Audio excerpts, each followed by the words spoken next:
Good morning, afternoon or evening, and welcome to another Zero AD replay commentary analysis. Now this particular match is a perfect storm for one of the players. It shows the dangers and, on the flip side, the opportunities that can arise from following a clear plan to the letter. Now it's a mid-level game with both players around the 1500 marks, so let's have a quick look at the contenders. First up we have Pudim on 1542 playing as the Britons, and we have Thankforpie on 1519, so slightly behind, and he's playing as my personal favourite civilization, the Ptolemies. So, how does it go for each? Well, why don't we find out? And so we have Pudim in the yellow. In the south, he's playing as the Britons.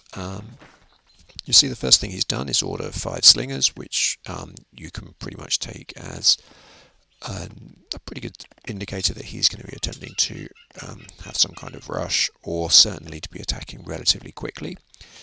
He's sensibly done the rest of, as you'd expect. His women have come out here to collect the food, and the cavalry is doing the chickens inside the base.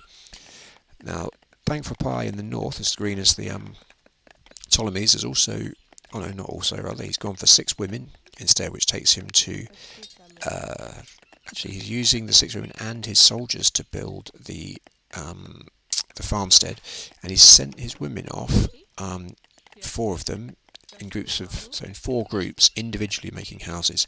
Now this is the most efficient way to do it, because it takes a long time, over a minute, for a Ptolemy player to build a house, and while they, for a single person that is, but this means that you're getting 20 population bonus, because 4 of them for 5 houses will give you that every minute effectively. But the issue with that is that you have to make sure that these women are constantly building, and you might at the start not be able to wait that long. So you have to get the first house, which he actually did. He got these group of soldiers to help build this first house up, just to make sure that he had room to expand. He's also putting together his fields very early, but you know, each to their own. Now if we look over here, this is interesting.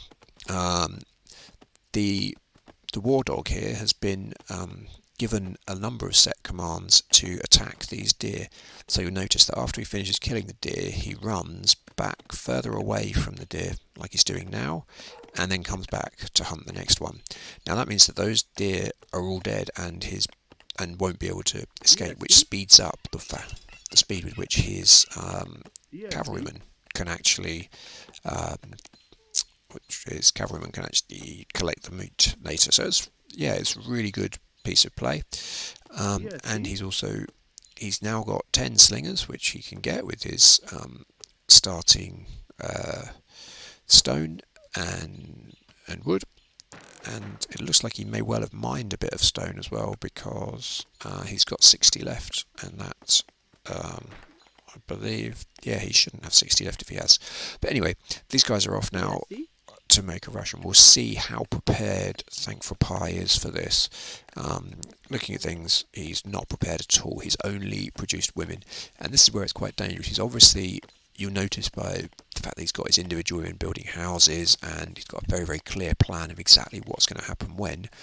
That's great when you're playing in well, either when you're playing against someone who's unlikely to attack, so a weaker player, or if you're playing just against the AI just to improve your speed, you can get these set patterns. The issue comes when someone does this and throws 10 slingers at you, and if you're playing Britons, that's not unlikely that there will be a group of slingers coming your way quite early. Similar opportunity for, I think it is the Athenians, who also start with slingers. So that's something that he needs to bear in mind. He's done well to get his women mostly into houses. I don't know if they're actually in houses at all, actually, but into the civic centre. And he's now starting to produce some soldiers, but I think, to be honest, that's too late in the day. So, I mean, let's see how well he does against this attack. He's done well here to continue farming, but I think he does have quite a lot. If we look from Thankforpie's perspective, he does have 6 women that are doing nothing. He could do with them chopping wood or something, because these guys here are going to be in all kinds of trouble. And as you can see, they're just dying off one by one. not an ideal situation for him. Let's see it from a better angle. But I don't think, yeah, he's only got one of his slingers, or two of his slingers have taken a bit of a hit, but the others haven't even been touched. It's interesting, he's been quite crafty here. Thankfully, he sent these guys over here because they will attract Pudim's soldiers, and he's just leaving them basically to just run around and just pull his men away, while at the same time he sends large groups of citizens off to go and collect wood from the other side of the map. And you can see this guy, he was running away, and then just to keep their attention he goes and throws a spear. So he sacrificed those couple of people's lives to make sure that that he doesn't basically come across to the other side of the map too early. But Thankforpie is struggling for wood and really needs this to get sorted, because he's going to find otherwise that he can't actually produce enough soldiers to do anything. He's got enough food. A lot of those died, some made it into the civic centre, but again the range, he's very carefully walking outside the range, doing very well. And just let's have a quick look at his base while that's happening. You'll see that he's been very smart. He's got a good wood income, good food income, and he's built all the buildings that are required. And this is going to be very dangerous. These 21 women are now in big difficulties. Is he going to be able to save, or how many can he save? It's 9v9 in terms of the slingers versus that. He's down to 17, women 16.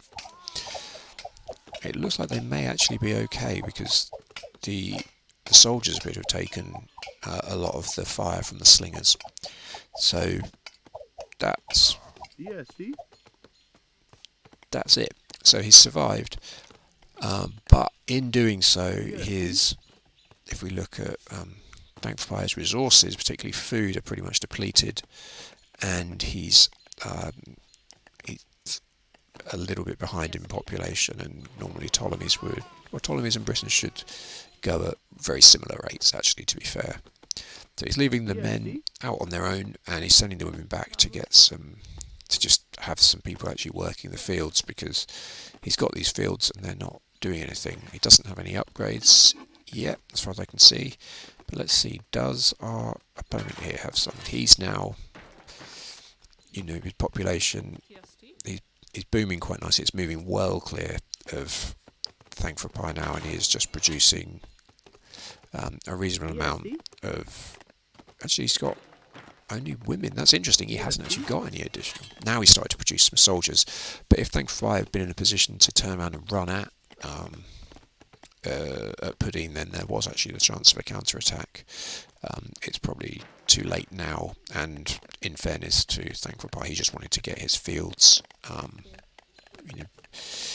with some people on. But he's gone back to using one person per house. He's certainly in a position where that is possible now, because his population was really hit quite hard by that rush, and you can see the gaps now. 23 is a much larger gap, and what we have here is two buildings that are producing soldiers, and they're both producing regularly. If we look from Pudim's perspective, he's got certainly enough food income to be producing women consistently from there, and he's also producing soldiers from the barracks, so he should be able to maintain or even extend that lead in the short term. So now we've kind of seen the opening exchanges, it's probably worth having a look at the map itself. It's sparse but reasonable, like good amounts of wood, but they're in quite small groups. And in terms of metal, which is particularly important for the Ptolemies, there's one extra one we just saw over there. There's some stone over here. That will be good if he wants to make catapults. It's a bit more stone towards the front, and metal there, and then another one in the middle, and three all relatively close together there. So here, here, and here. That could be a good location later on if he wants to build an expansion. And the Ptolemies do have access to the something that's not a full civic centre. What's it called? Let's find out. Military colony. So he could build one of those to give him additional support further on. The other thing that's very important about this is the only place that you can get sword infantry. The Ptolemies don't have sword cavalry at all, but they do have sword infantry, and they're available from the military colony, which is essential when you're playing against someone like the Britons, who are going to be playing with rams. So Pudim now has got himself up to a pretty good population. He's got, let's have a look, yeah, a nice spread of soldiers and female citizens. So he could probably do with a few more soldiers, but he's doing a good job. He's got, I think he has the first upgrade. Yeah, he does. And has he got? He's got no upgrades for anything else, sadly, though. If you just heard the little bing there, that was someone trying to get in touch with me in the lobby. Probably shouldn't have logged into the lobby before making this video, but hopefully it doesn't make too much difference. And we can see that Thankforpie, as quite often happens with these things, he's now reacting to the fact that he's been rushed and has put he's been producing a lot more soldiers on the back of that. This as well is interesting. That's a watchtower. Is there a chap? Yeah, there's a little guy coming here that's going to make that one, and there's another watchtower going up over here. These are very, very good good ideas. Basically put him quite cleverly. It's just going to keep an eye on what's happening. So he'll have the watchtower here, which will give him a good view over this woodline, and will also actually allow him to fire some arrows into the woodline, which makes it difficult. Just it's a hassle for him, for Thankforpie. And this second one is also very good. That will also give him the opportunity to fire on this woodline. If we look at that, he can see that one. He can't see the other one. But so if he were to send his soldiers, he's got plenty there. They could easily deny this outpost and take out that slinger. But very good play again. Like, vision is one of the most important things in the game. He still doesn't know where he's being attacked from, but it's here, which is interesting. Pudim has now got himself up to the town phase. Thankforpie is still around 20 soldiers behind, but he's definitely closing the gap, and he's also going to phase 2.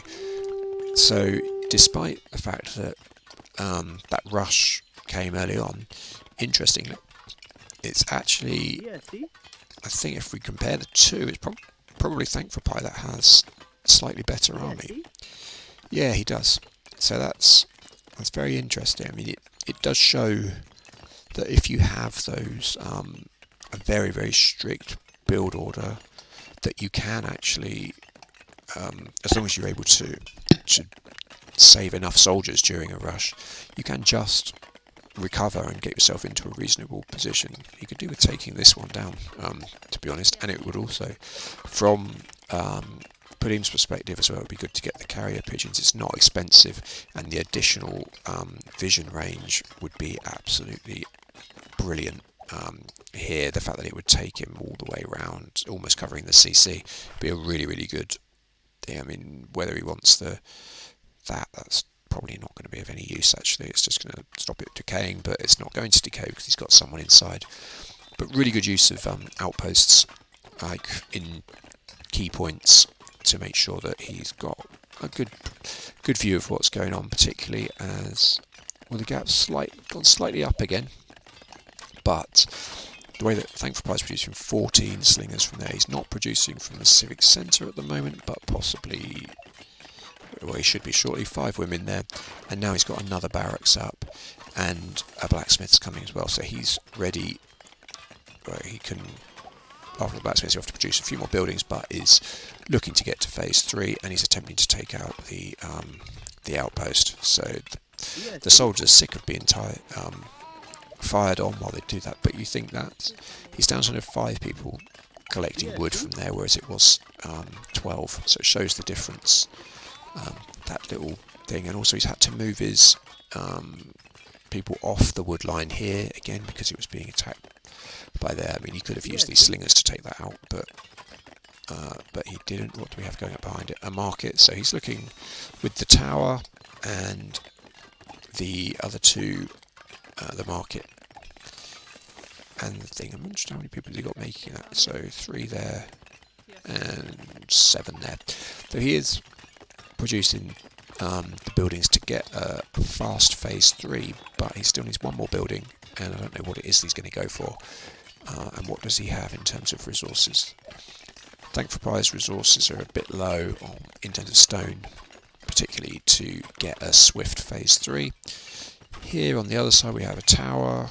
How many does he got left to get? 1. Okay, so he has the tower, he has the blacksmith, and he has the market. It's the classic trio, but which is the additional, the final building going to be quite often? It's the second tower, and sometimes if you can get quite a long way towards the front, then it can be a temple, which you want that near your front line because it will offer you protection. He could also use it, something like that. It does have quite a bit of range. If he knew about this wood that's just here, as you can see, he might have wanted to put it on the edge so that it would move his territory that little bit closer. But in terms of population, he's now moved 30 ahead, so Pudim has got plenty of barracks. He's producing 3 slingers at a time from each of those barracks. He's got a slight hiatus here, and now he's going to phase 3 because he got that second tower. And it looks as though he's taking his soldiers to the front line. So I think he's going to wait until he's at phase 3, at which point, at the moment, they've had an additional 20%. So you see, instead of 50, their health is 60. That'll go up by a further 10%, taking them to 66. And perhaps he thinks that he could have a slight advantage in health. We can also see if he's got anything in from the armory. Hasn't got any upgrades yet, but that's a reasonable force going forwards. Yeah, and it's a good combination of different soldiers, different types of soldiers. And at the front we can see Thankforpie is kind of lacking defenders, and he doesn't seem particularly well prepared. I mean, that's the good thing. Thankforpie has taken over this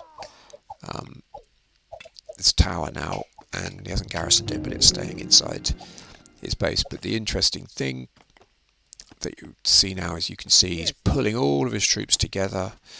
It's interesting that actually he's left these women here and hasn't moved to a wood line near the back, maybe here or here. And he has produced the a military colony as well, and he's getting some sword infantry, which will be very, very helpful. He's got the 4th thing, he's built a second tower, but as it is, his army is just forcing, it's much bigger than the army of Pudim, and it's just forcing him back. But while it's doing this, Pudim's essentially, it looks like sacrificing these soldiers, which is pretty, it looks like quite a bold move, but the reason being he is in the background here building a fortress, and he is continuing to produce skirmishers. And has he started getting upgrades? No, he hasn't. But this is a large group of Thankforpie soldiers that are not doing anything useful. So they're just following this group of slingers all the way back. And yes, the slingers, there were, it's not just slingers actually, but their soldiers were about 50 of them, and now they're down to 19. But that has delayed him somewhat. So if we look back, he still hasn't gone to phase 3, which you would have hoped he would have done by now, and he needs to get that going quickly because he's going to need to build a fortress. If that fortress has gone up, which it has, then as you can see here, we're going to see rams, and at the moment I think all he has is, it looks like he sent them over here. He's got these 10 swordsmen, and that's fine. That's a decent number, and 10 of them will take out a ram, but not if they're surrounded by slingers. There's every chance those 10 will be killed before they get the chance to do anything. I mean, he's still producing. Actually, he's not producing soldiers at all at the moment. He's not producing from the military colony. Ah, he is. He's producing some cavalry. These cavalry are spear cavalry, I think. Yes, they are. And his population's actually gone slightly ahead of Pudim's, but he's still at phase 2, I think. Yeah, he won't be at phase 3 for a little bit yet. But what he has done well, I mean, because both of them virtually at max pop, is he has done a really good job of catching up his population, but technologically he's still slightly behind. And you can see how far this has moved out into the centre now. So he's got plenty of wood. This additional stone is ideal. So he's got these 2 things of stone. Is there any more around there? He's getting there's another stone over here that he knows about, I think. No, he doesn't. So he's not going to struggle for stone. There's more little bits of stone, little scraps here, there and everywhere. And now we see something particularly clever. He's sending these 2 rams off, it looks like, to the side while using his hero and his other soldiers to harass Thankforpie. So Thankforpie does have people building this, and it's going to go up in the next few seconds. He won't be able to deny the fortress, but what he needs then is instantly to... he's gone for a siege tower. That's a really odd choice. I think it looks very much like, based on that decision, that Thankforpie is playing he's developing everything he can in the exact order that he would ordinarily, and that means that he probably, if he had been on the attack at this point, yeah, siege tower might be useful, but he should know he's playing against them, the Britons. He needs to get himself some elephants to defend against these rams, because he has nothing else, and these rams are full of skirmishers as well. So this is exactly what the issue could be. You've got the 10 swordsmen here. They come thinking that, and pretty soon those guys are just going to jump out, and they're going to, yep, there they go. And the swordsmen will be no more quite shortly. There's only 8 of them. Wait, how many are there? There's only 8 left. 2 have already died. They're down to 4, 3, and that's that. That's the end. Basically, there's no way that they can stop these rams coming through. If we look here, he's also just producing rams and sending them on their way. Now, where's the hero? That's what I'm interested about. I wonder where he's gone.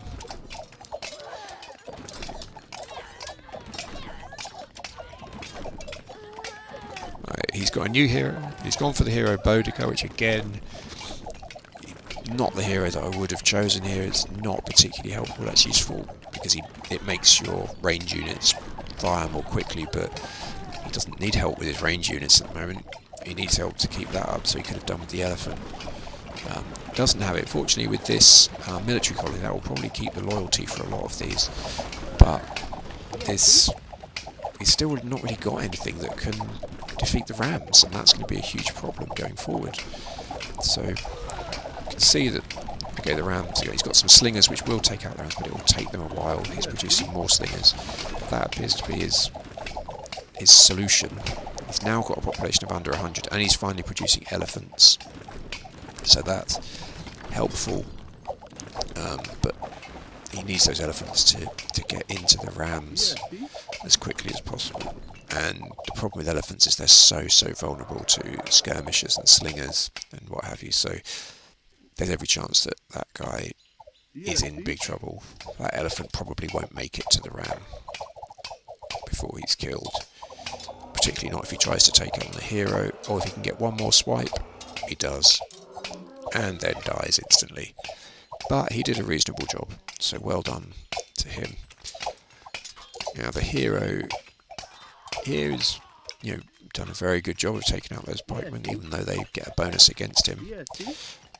And he's going to go on the attack again. There's not enough resources on Thankforpie to make any siege weapons, so he's short of stone and metal.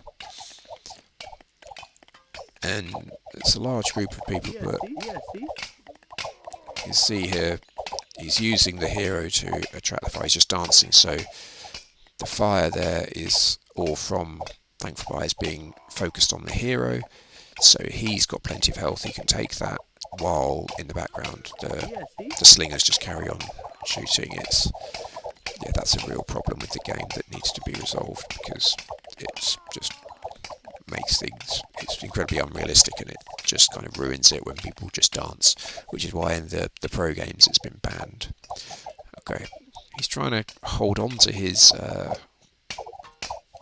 barracks here. He has managed to populate it with 7 slingers, and he's producing some more people. Okay, he's trying desperately to do it, but once again, here's the hero. He's attracting the fire of the slingers there, so he's pulling those away and just dancing, which means he's not being hit. And the slingers are being... Actually, no, he's only pulled away 1 slinger, so it wasn't actually that bad. But it looks like he's survived this one. Well, it doesn't look like he has survived this one, but he has no civic centre, and his fortress is under attack again, and for some reason the elephant's taking the long way round to get to these rams. At best he's going to take out one of these rams, and will he manage to take out the second one before it's too late? I don't know. But they need to repair that fortress quickly. As soon as that fortress goes down, I think the game is effectively over. And here comes his siege tower. I don't understand what that is about. I really don't get why he's decided the siege tower is what would happen. Against mass ranks of slingers, if he had some I forget what they're called, some catapults, they would be brilliant. These siege towers just... I don't know, well, personally I don't find them particularly useful, but there you go. Other people made it, so we've got some rams coming there, but nothing that he can defend the rams against. And the hero is now just going to destroy his food economy. Look at that, he's just going to go from person to person, killing the women one by one. So, and all the while he's launching another attack here. But you can see the horseman just going, so now you're not going to get any metal, and then presumably he'll move on up here, attacking those people as well. They're trying to stop this these rams, but they haven't got the right troops to do that. Without a civic centre they can't produce the hero, although he's got Cleopatra anyway, so there's nothing that he can do about that. But yeah, they're expensive. I don't really understand what he thinks that's going to achieve. It's a strange one. As I said before, it just kind of reeks of, this is my strategy. I play this like to the letter, regardless. It's a kind of lack of flexibility that I think separates the really, really great players who can come up with new strategies on the fly from some of the players that are perhaps less good. Certainly not bad players by any stretch, but not at anything like the same level. And up here again, you can see he's gone through all the fields, and now he's just taking out everyone there. The economy is essentially dead. Thankforpie has virtually nothing. He's got a population of 67. He's managed to fight off the thing, but I don't know where he goes from here. He's got very little. He's not producing any food. The hero has done a great job of destroying his economy completely. He didn't get any upgrades. He's got all of the upgrades for his slingers, basically. So all of his infantry have got the maximum armor and the maximum attack bonus. And this hero has caused all kinds of problems, and now he's got to try and, with a small group of people, tried to stop these rams from coming in and just taking everything over, which, or rather than destroying everything. I mean, he's filled these with slingers, but what was the point in that? And and that's the end of that, somewhat unsurprisingly. Really interesting game in terms of, it was really good play by Pudim, and Thankforpie, if he had been playing. I can imagine if that game hadn't started with the rush, Thankforpie could well have won it, but I just think he was too inflexible in terms of how he was going to approach it once he'd been rushed and once he realised what was happening. The fact that he didn't produce any more swordsmen or look to get swordsmen earlier, well, either swordsmen or elephants, just seems like a massive mistake. But that's the way it goes sometimes. Anyway, I'm glad you enjoyed it. I hope you enjoyed it, and if you did, then I'm glad you did. And other than that, I'll see you all in a week or so. Take care.